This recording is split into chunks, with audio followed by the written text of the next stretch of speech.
तीन दिवसीय दिल्ली दौरे पर मुख्यमंत्री पुष्कर सिंह धामी नीति आयोग की बैठक में होंगे शामिल। सशक्त उत्तराखंड एक्ट 25 के रोड मैप को करेंगे साझा।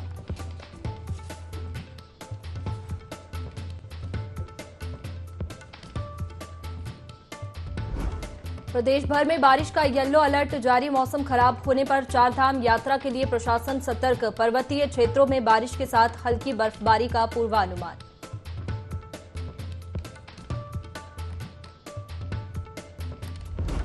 हेमकुंड यात्रा मार्ग से हटी बर्फ। दूसरे दिन गोविंद घाट और घांगरिया से आगे बढ़ी यात्रा। आस्था पथ से बर्फ हटाने में जुटे थे गुरुद्वारे के सेवादार।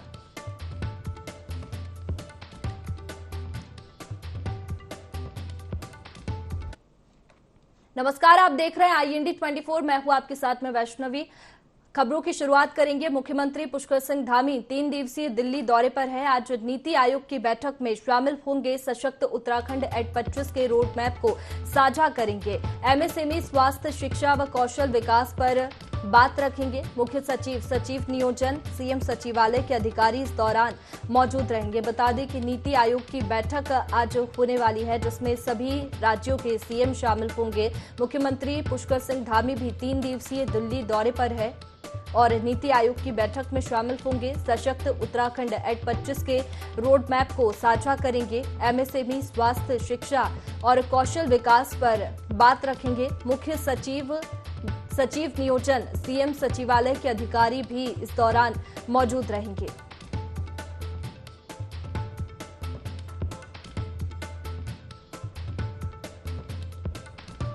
बता दें सभी राज्यों के CM शामिल होने वाले हैं नीति आयोग की बैठक में और इसको लेकर सभी CM दिल्ली दौरे पर भी पहुंच रहे हैं और मुख्यमंत्री पुष्कर सिंह धामी भी 3 दिवसीय दिल्ली दौरे पर है। आज नीति आयोग की बैठक में शामिल होंगे। सशक्त उत्तराखंड एक्ट 25 के रोड मैप को साझा करेंगे। बता दें कि MSME, स्वास्थ्य, शिक्षा और कौशल विकास पर बात रखेंगे। मुख्य सचिव, सचिव नियोजन, CM सचिवालय के अधिकारी इस दौरान मौजूद रहेंगे और सभी राज्यों के CM भी नीति आयोग की बैठक में शामिल होंगे और इसी को लेकर CM पुष्कर सिंह धामी भी दिल्ली पहुंचे हैं और दिल्ली के 3 दिवसीय दौरे पर CM पुष्कर सिंह धामी हैं। आज नीति आयोग की बैठक में शामिल भी होंगे, जिसमें कई विषयों पर चर्चा होगी और लगातार सशक्त उत्तराखंड को लेकर जो प्रयास CM पुष्कर सिंह धामी कर रहे हैं उसके रोड मैप को भी इस बैठक में साझा करेंगे। सशक्त उत्तराखंड एक्ट 25 के रोड मैप को CM पुष्कर सिंह धामी आज नीति आयोग की बैठक में भी साझा करेंगे और इसी पर चर्चा भी होगी। उत्तराखंड को लेकर MSME, स्वास्थ्य, शिक्षा और कौशल विकास पर बात रखेंगे। मुख्य सचिव, सचिव नियोजन, CM सचिवालय के अधिकारी भी इस दौरान मौजूद रहेंगे और सभी राज्यों के CM भी नीति आयोग की बैठक में अपने अपने राज्यों की बात रखेंगे। विकास, कौशल और शिक्षा की बात यहाँ इस बैठक में रखी जाएगी, जिसमें आगे की रणनीति, रोड मैप भी तैयार होगा। CM सचिवालय के अधिकारी इस दौरान मौजूद रहेंगे। मुख्यमंत्री पुष्कर सिंह धामी इसी को लेकर 3 दिवसीय दिल्ली दौरे पर है और सशक्त उत्तराखंड एक्ट 25 के रोड मैप को CM पुष्कर सिंह धामी यहां साझा करेंगे।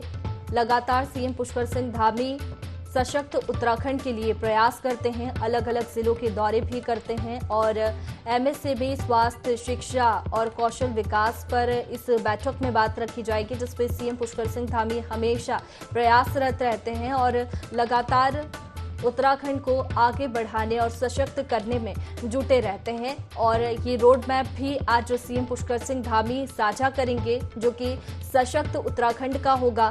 MSME, स्वास्थ्य, शिक्षा और कौशल विकास पर भी यहाँ पर बात रखी जाएगी। इसी पर ज्यादा जानकारी लेंगे। हमारे सहयोगी विनय हमारे साथ में सीधे जुड़ गए हैं। विनय, लगातार CM पुष्कर सिंह धामी उत्तराखंड को सशक्त बनाने के लिए प्रयास करते रहते हैं और आज नीति आयोग की बैठक में रोड मैप भी साझा करेंगे। जी बिल्कुल, देखिए आज आपको बता दें कि जो प्रदेश के मुख्यमंत्री हैं पुष्कर सिंह धामी वो दिल्ली दौरे पर है और नीति आयोग की जो बैठक है उसमें यहाँ पर शामिल होंगे। साथ ही साथ इस पर जो है यहाँ पर चर्चाएं की जाएगी कि किस तरीके से जो है उत्तराखंड को देश का जो अग्रणी राज्य बनाना है, उसको लेकर भी जो है ये अपनी बात वहाँ पर इस बैठक के दौरान रखने वाले हैं। साथ ही साथ वहाँ पर जो अधिकारी इनके साथ गए हैं वो मुख्य सचिव के सहित जो है तमाम ऐसे अधिकारी हैं जो इस बैठक में। जी विनय, 3 दिवसीय दौरे पर है सीएम पुष्कर सिंह धामी, तो इन 3 दिनों के भीतर क्या कुछ कार्यक्रम उनके रहेंगे, क्योंकि नए संसद भवन का भी उद्घाटन होने वाला है? जी बिल्कुल, देखिए वैष्णवी, जिस तरीके से नीति आयोग की जो बैठक है आज का, जो उनका बैठक के दौरान जो है वो अपनी बात जो है इस बैठक में रखने वाले हैं। साथ ही साथ ये संसद भवन की अगर बात करें तो उसको लेकर भी जो है वहाँ पर उद्घाटन जो होना है उसमें भी वो शिरकत करने वाले हैं। और आपको बता दें कि जिस तरीके से यहाँ पर रोड मैप की बात की जा रही है उसको लेकर भी इस बैठक में चर्चाएं होनी है, क्योंकि 2047 तक राष्ट्र का विकसित करने के लिए उत्तराखंड किस तरीके से जो है यहाँ पर काम कर रहा है, इसकी जो जानकारी है वो भी यहाँ पर इस मीटिंग में जो है साझा की जाएगी। जी बिल्कुल विनय, इसके साथ ही एमएसएमई, स्वास्थ्य, शिक्षा की अगर हम बात करें तो सीएम पुष्कर सिंह धामी इसमें भी अग्रसर है और लगातार प्रयास करते हैं, हर जिलों का दौरा भी करते हैं, तो जो फीडबैक है वो भी यहाँ पर साझा कर सकते हैं और जो योजना उत्तराखंड में चल रही है उस बात पर भी यहाँ पर चर्चा हो सकती है। जी बिल्कुल, देखिए कौशल विकास की बात करें या फिर स्वास्थ्य सेवाओं की बात करें तो इन सभी जो मुद्दे हैं इनको लेकर भी यहाँ पर सीएम धामी जो है इस नीति आयोग की बैठक में चर्चा कर सकते हैं और किस तरीके से जो है उत्तराखंड राज्य को अग्रणी राज्य देश का बनाना है उसको लेकर भी यहाँ पर मंथन किया जाना जो है संभावित है। जी बिल्कुल, फिलहाल ये बैठक आज होगी नीति आयोग की, जिसमें सभी राज्यों के सीएम शामिल होंगे। आप बने रहिए हमारे साथ में, आगे और जानकारी आपसे लेंगे। आगे बढ़ते हैं हेमकुंड से खबर, जहां हेमकुंड साहिब की यात्रा सुचारू हुई है। हेमकुंड साहिब आस्था पथ से बर्फ हटाई गई है। बता दें कि सेवादारों ने मिलकर अटला कोटी तक गुरुपथ साफ किया है। घांगरिया से यात्रियों को आगे बढ़ने की इजाजत मिल गई है। शुक्रवार को भारी बर्फबारी के चलते यात्रा रोक दी गई थी, जिसके बाद में यात्रा फिर से सुचारू हो गई है और सभी श्रद्धालु हेमकुंड साहिब की ओर पहुंच रहे हैं। हेमकुंड आस्था पथ से बर्फ को हटा दिया गया है। सेवादारों ने मिलकर अटला कोटी तक गुरुपथ साफ किया है। घांगरिया से यात्रियों को आगे बढ़ने की इजाजत मिली है। इसी पर ज्यादा जानकारी लेंगे, हमारे सहयोगी विनय हमारे साथ में बने हुए हैं। विनय, हेमकुंड यात्रा जो कि रोक दी थी कुछ समय के लिए वो फिर से सुचारू हुई है, क्या व्यवस्था अब की गई है? जी बिल्कुल, देखिए हेमकुंड यात्रा की अगर बात करें तो जो बीते दिन है हेमकुंड में बर्फबारी को देखते हुए जो है यात्रा को यहाँ पर रोक दिया गया था, लेकिन अब जब यहाँ पर बर्फ को हटाने का जो काम है वो यहाँ पर शुरू कर दिया गया था। साथ ही साथ अब अगर बात करें अच्छा है जारी कर दी गई है, लगातार इसको लेकर के जो है अलग मोड पर है कि किसी भी तरीके की असुविधा जो है वो यहाँ पर श्रद्धालुओं को ना हो, इसके लिए लगातार यहाँ पर प्रयास किए जा रहे हैं। बिल्कुल, हेमकुंड साहिब यात्रा की यहाँ हम बात करें, चार धाम यात्रा भी उत्तराखंड में चल रही है, तो कई श्रद्धालु यहाँ पहुंच रहे हैं। अभी तक हेमकुंड साहिब में कितने श्रद्धालुओं का रजिस्ट्रेशन हो चुका है, पहुंच चुके हैं, और क्या व्यवस्था श्रद्धालुओं के लिए अब इसके बाद में की गई है? जी बिल्कुल, देखिए यहाँ पर चारधाम यात्रा भी लगातार चल रही है। चारधाम यात्रा के दौरान भी काफी दिक्कतें जो है यहाँ पर श्रद्धालुओं को होती है, क्योंकि इस दौरान भी जो है लगातार यहाँ पर जो पहाड़ गिरने की घटनाएं सामने आई है, क्योंकि मौसम बार बार यहाँ पर रुकावट बन रहा था। वहीं अब हेमकुंड साहिब की अगर बात करें तो हेमकुंड साहिब की जो यात्रा है उसमें लगातार जो है श्रद्धालु पहुंच रहे हैं और उनका आंकड़ा जो है यहाँ पर साफ तौर पर बढ़ता हुआ दिख रहा है, क्योंकि बार बार जिस तरीके से बर्फबारी हो रही है, बर्फबारी के होने के बाद जो है यहाँ पर लगातार जो है यात्रियों को यात्रा के दौरान काफी दिक्कतें आ रही हैं। लेकिन यहाँ पर देखा जाए तो सरकार पूरी तरीके से यहाँ पर तेजी के साथ जो है सरकार ने अधिकारियों को निर्देश दिए हैं कि किसी भी तरीके की कोई भी समस्या अगर जो श्रद्धालुओं को आती है तो अलर्ट मोड पर रहने के उनको निर्देश दिए गए। चलिए विनय, यात्रा फिर से सुचारू हो गई है फिलहाल और श्रद्धालु पहुंच रहे हैं। बहुत शुक्रिया आपका तमाम जानकारी के लिए। आगे बढ़ते हैं। उत्तराखंड में थराली और देवाल को जोड़ने वाली पिंडर नदी पर बना मोटर पुल हादसे को दावत दे रहा है। ओवरलोड वाहनों से पुल के बीच में दरारें आ गई है। मोटर पुल की स्थिति बद से बदतर होती जा रही है, जिसके बाद पुल पर भारी वाहनों की आवाजाही बंद कर दी गई है। देखिए रिपोर्ट।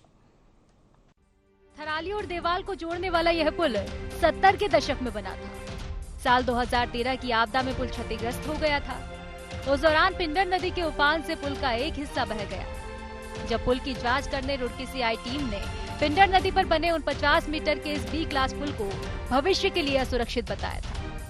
पुल की भार क्षमता 16.2 टन और इस मोटर पुल पर 20 किलोमीटर प्रति घंटे की रफ्तार से वाहन चलाए जाए, इसके लिए बाकायदा लोक निर्माण विभाग ने पुल के दोनों छोरों पर चेतावनी बोर्ड भी लगा दिए।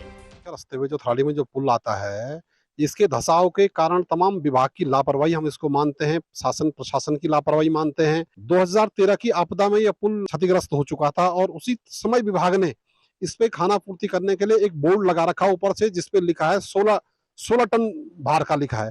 लेकिन वर्तमान में इस पुल में लगातार लोडेड डंपर जा रहे हैं, उसके कारण इस पुल को बहुत बड़ा लोड इस पुल को झेलना पड़ रहा है और ये आने वाले समय के लिए बड़ा खतरा का कारण बना हुआ है। पुल के जर्जर होने का कारण ओवरलोड वाहन है। पुल पर एक बार में क्षमता से ज्यादा वाहन खड़े हो जाते हैं। ये बात लोक निर्माण विभाग के अभियंताओं ने भी मानी है। उनका कहना है कि मोटर पुल पर क्षमता से अधिक भार पड़ रहा है, जिसके चलते पुल को खतरा हो सकता है। स्थानीय तहसील प्रशासन को भी बाकायदा पत्र लिखकर समस्या से अवगत कराया गया था, लेकिन इस पत्र का संज्ञान अभी तक नहीं लिया गया। अगर पत्र को संज्ञान में लिया गया होता तो ये नौबत ही न आती। साथ ही थराली और देवाल की आबादी को परेशानियों का सामना न करना पड़ता। मैंने एसडीएम साहब के माध्यम से उनको भी सूचित कर दिया था। टाइम पे जो है जाम की स्थिति में जो है डंपर पुल पे खड़े हो रहे हैं, तो मैंने कहा उनको ये लिखा था मैंने टीआई को कि वक्त जब तक ये मतलब कार्य पूर्ण नहीं हो जाता तब तक जो एक आप ये सही परमानेंट एक किसी पुलिसकर्मी या अभी इसकी भार क्षमता 16.2 टन की है। अभी बीच में जो है ये बी क्लास लोडिंग पुल है। फिलहाल पुल पर भारी वाहनों का आना जाना बंद कर दिया गया है। वहीं उप जिलाधिकारी थराली ने मोटर पुल के धंसने के पीछे क्या वजह रही, इसके लिए लोक निर्माण विभाग को रिपोर्ट तैयार करने के निर्देश भी दिए। साथ ही प्रभारी निरीक्षक देवेंद्र रावत ने बताया कि मोटर पुल की जर्जर स्थिति को देखते हुए बड़े वाहनों का आवागमन भी बंद कर दिया गया है। यहाँ में मामला आया है कि बीच का एक पैनल है लगभग 10-12 मीटर का, वो धंसा है। उस पर विजिट भी कर ली गई है, थाना अध्यक्ष भी वहाँ पे गए थे, हमारी रेवेन्यू की टीम भी थी और ये पीडब्ल्यूडी वाले भी थे। तो अभी इनकी एक संयुक्त रिपोर्ट मेरे पास आनी है। हम दृष्टिया उसमें यही है कि अभी उसको भारी वाहनों का उसमें आवाजाही को जो है सुरक्षा की दृष्टि से बंद करा जाएगा और बाकी फिर उसमें रिपेयर की कार्रवाई करेगी। सूचना मिली थी कि ये पुल जो मुख्य पुल है वो बीच में धंस गया है, तो मैंने मौके पे आके देखा कि ये वास्तव में धंसा हुआ है। तो इसकी हमने संबंधित विभाग को, प्रशासनिक अधिकारियों को, अपने अधिकारियों को सूचना दे दी है। पीडब्ल्यूडी के अधिकारियों से वार्ता के बाद जो भारी वाहन है, बड़े वाहन बिल्कुल प्रतिबंधित कर दिए गए। अब देखने वाली बात यह होगी कि पुल का निर्माण कब तक होगा और इस दिशा में प्रशासन कितनी सजगता दिखाता है। अगर समय रहते इस पुल का निर्माण कार्य नहीं हुआ तो कभी भी एक बड़ा हादसा हो सकता है, जिससे कई लोगों की जान जा सकती है। IND 24 के लिए मोहन गिरी की रिपोर्ट। उत्तराखंड के राज्यपाल सेवानिवृत्त लेफ्टिनेंट जनरल गुरमीत सिंह अपने 2 दिवसीय दौरे पर चंपावत पहुंचे, जहां राज्यपाल को गार्ड ऑफ ऑनर के सम्मान से सम्मानित किया गया। कार्यक्रम के पहले चरण में राज्यपाल घने जंगलों के बीच बने अद्वैत आश्रम मायावती पहुंचे, जहां आश्रम स्वामियों ने राज्यपाल का जोरदार स्वागत किया। इस दौरान राज्यपाल ने जिस कमरे में स्वामी विवेकानंद रह रहे थे उसी कमरे में ध्यान किया और स्वामी विवेकानंद के संग्रहालय को देखकर स्वामी विवेकानंद के बारे में जानकारी ली। राज्यपाल ने आश्रम की तारीफ करते हुए कहा कि ये स्थान आध्यात्म का स्वर्ग है। इस प्रकार से हमारी प्लानिंग और प्रगति के पथ पर हम निकले हैं, अपने आप में वो एक अलग ही ध्याय है। जो transformation, modernization, infrastructure development Champawat में होने वाला है वो एक कमाल का, और मुझे पूर्ण विश्वास है कि यहाँ पर जो टूरिज्म का इंफ्रास्ट्रक्चर बनेगा, जहां पर जो हेल्थ, एजुकेशन, जंगल ट्रेल, आध्यात्मिक, एडवेंचर टूरिज्म का जो एक इंफ्रास्ट्रक्चर बनेगा वो बहुत ही अच्छे स्टैंडर्ड को। ये जो मानस खंड का इलाका है इसके अंदर में किस प्रकार से विकास लाया जाए, ये सबसे बड़ी चुनौती है। मैंने हर एक जो प्रोजेक्ट है, स्कीम है, पीपीपी मॉडल के ऊपर में जो हमने तजवीज़ बनाई है, हर एक प्रोजेक्ट को मैंने आज बहुत विस्तार से सुना है और सच कहूँ तो बहुत खुशी है कि किस प्रकार से सीमावर्ती इलाके के अंदर में इम्प्रूवमेंट की जाए। लालकुआं में नगीना कॉलोनी में अतिक्रमण हटाने की कार्रवाई जारी है। ऐसे में भारतीय किसान यूनियन के नेता सुब्रत विश्वास गरीब बेसहारा लोगों का दर्द जानने पहुंचे। नगीना कॉलोनी क्षेत्र पहुंचने पर पुलिस ने उन्हें गिरफ्तार कर लिया। इस दौरान किसान नेता सुब्रत विश्वास ने प्रशासन पर तानाशाही का आरोप लगाया। रेलवे प्रशासन ने लोगों की एक नहीं सुनी और उनके 30 साल पुराने घरों को ध्वस्त कर दिया।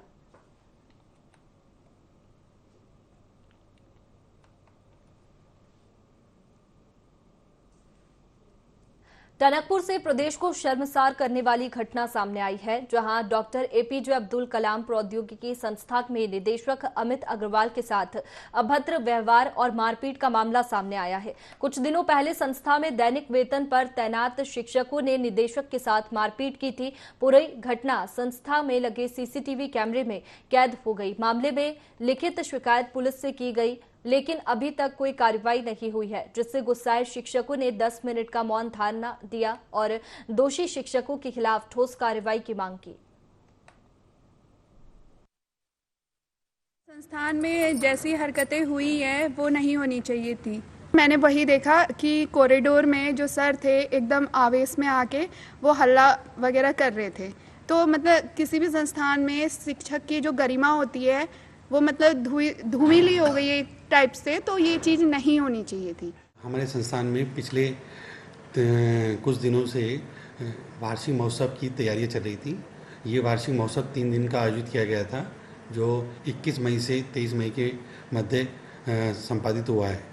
इस महोत्सव से एक दिन पूर्व 20 मई को सायं लगभग 4 बजे 2 हमारे शिक्षकों के बीच में विवाद हुआ और वो विवाद इतना बढ़ गया कि उसके बाद मुझे बुलाना पड़ा। जब मैं विवाद को सुलझाने के लिए गया तो उसमें जो एक शिक्षक है उसके द्वारा जो है मेरे साथ भी गाली गलौज किया गया, मारपीट की गई, धक्का मुक्की गई, जिसमें पूरा दिख रहा है कि वो सभी छात्रों के मध्य और फैकल्टी स्टाफ सभी के सामने जो है वो मेरे साथ किस तरह से जो है बदसलूकी कर रहा है।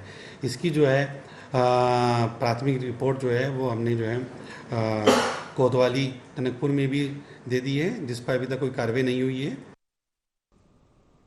राज्यपाल लेफ्टिनेंट जनरल गुरमीत सिंह चंपावत के 2 दिवसीय दौरे पर है, जहां उन्होंने सर्किट हाउस में जिला स्तरीय अधिकारियों की बैठक ली, जिसमें अधिकारियों को जिले में हो रहे विकास कार्यों में तेजी लाने के निर्देश दिए। राज्यपाल ने जिले में पर्यटन, शिक्षा, सड़क व अन्य क्षेत्र में हो रहे विकास कार्यों के बारे में जानकारी ली। साथ ही उन्होंने पूर्व सैनिकों के साथ बैठक कर उनकी समस्याओं को जाना। राज्यपाल गुरमीत सिंह ने कहा कि वे खुद सेना में रह चुके हैं, प्रमुखता से सैनिकों की समस्या का समाधान करवाएंगे। इस दौरान उन्होंने महिला समूह के उत्पादों की खरीदारी भी की और पुरस्कार राशि देकर उनका हौसला बढ़ाया। साथ ही अधिक से अधिक लोगों से रेड क्रॉस से जुड़ने की अपील की। जिस प्रकार से हमारी प्लानिंग और प्रगति के पथ पर हम निकले हैं, अपने आप में वो एक अलग ही ध्याय है। जो transformation, modernization, infrastructure development Champawat में होने वाला है वो एक कमाल का हो। और मुझे पूर्ण विश्वास है कि यहाँ पर जो टूरिज्म का इंफ्रास्ट्रक्चर बनेगा, जहाँ पर जो हेल्थ, एजुकेशन, जंगल ट्रेल, आध्यात्मिक, एडवेंचर टूरिज्म का जो एक इंफ्रास्ट्रक्चर बनेगा वो बहुत ही अच्छे स्टैंडर्ड को। ये जो मानस खंड का इलाका है, इसके अंदर में किस प्रकार से विकास लाया जाए, ये सबसे बड़ी चुनौती है। मैंने हर एक जो प्रोजेक्ट है, स्कीम है, पीपीपी मॉडल के ऊपर में जो हमने तजवीज़ बनाई है, हर एक प्रोजेक्ट को मैंने आज बहुत विस्तार से सुना है और सच कहूँ तो बहुत खुशी है कि किस प्रकार से सीमावर्ती इलाके के अंदर में इम्प्रूवमेंट की जाए। चलिए आगे बढ़ेंगे। खटीमा शारदा नहर में कार गिरने से 5 लोगों की मौत हो गई। मृतका महिला के साथ कार चालक और 3 बच्चे शामिल थे। मृतका द्रौपदी देवी लोहिया हेड पावर हाउस में कार्यरत थी, जो अपने भाई के घर से बच्चों को लेकर वापस लौट रही थी। इस दौरान कार लोहिया हेड शारदा नहर में गिर गई, जिसके कारण सभी की मौत हो गई। मृतका के भाई ने पुलिस को सूचना दी। पुलिस टीम ने घटनास्थल पर जाकर गोताखोरों की मदद से सभी 5 लोगों को नहर से बाहर निकाला। इस दुखद घटना के बाद खटीमा क्षेत्र में शोक की लहर है। बंद अवस्था में 500 पुलिस के द्वारा मुझे प्राप्त हुए और जिसमें से एक पुरुष, एक महिला, 2 बच्चियां और एक बच्चा था और 5 की मौत जो है वो पानी में डूबने से हुई। बहुत ही एक दुख भरी घटना है। इसमें जो है रात को 11:30 बजे हम लोगों को सूचना मिली कि एक वाहन जो है वो नहर में गिर गया है। तो इसमें हम लोगों ने स्थानीय लोगों की मदद से इसमें रेस्क्यू किया और जो इसमें 5 लोग जो हताहत हुए थे उनको हम लोग जब हॉस्पिटल लेकर के गए तो वहाँ पर उनको हम सेव नहीं कर पाए और इसमें 5 लोगों की मृत्यु होने की अभी तक पुष्टि हुई है और बाकी हम लोग घटना के कारण की जाँच कर रहे हैं कि क्या इसमें घटना के कारण हो सकते हैं। CCTV फुटेज भी हम लोगों ने देखे हैं और इसमें जो भी तथ्य आते हैं जांच के दौरान प्रकाश में उसमें कार्रवाई की जाएगी और बाकी पंचायतनामा पोस्टमार्टम की कार्रवाई हम लोग कर रहे हैं। देखिए, कल रात लगभग 11 साढ़े 11 के बजे लोहिया हेड रोड में जो हमारी नहर जाती है उसमें एक इनोवा का एक्सीडेंट हुआ और वो जाके नहर में गिर गई और उसमें लगभग 11:30 साढ़े 11 का मामला। इसमें 5 लोग जो सवार थे, मैं ड्राइवर के, उनकी तत्काल मृत्यु हो गई। इनको रात्रि में हम यहाँ पर हॉस्पिटल में लेकर हमें इनको मृत घोषित किया गया। आज इनकी पोस्टमार्टम की कार्रवाई संपन्न हो चुकी है और जो डेड बॉडी है परिजनों को सुपुर्द कर दी। नए संसद भवन के लोकार्पण को लेकर घमासान जारी है। लोकार्पण कार्यक्रम में कांग्रेस पार्टी के नेताओं के शामिल न होने पर भाजपा ने कांग्रेस नेताओं को नसीहत दी है। भाजपा के राज्यसभा सांसद नरेश बंसल ने कहा कि कांग्रेस जो आरोप लगा रही है, पहले वह स्वयं अपने इतिहास को देख ले कि उनके शासनकाल में किस प्रकार से कांग्रेस ने काम किया है। नए संसद भवन का लोकार्पण प्रधानमंत्री कर रहे हैं, वह सही है और कांग्रेस को ऐसे कार्यक्रमों में शामिल होना चाहिए था, लेकिन कांग्रेस की आदत हमेशा से ही कार्यक्रम में विघ्न डालने की हो गई है।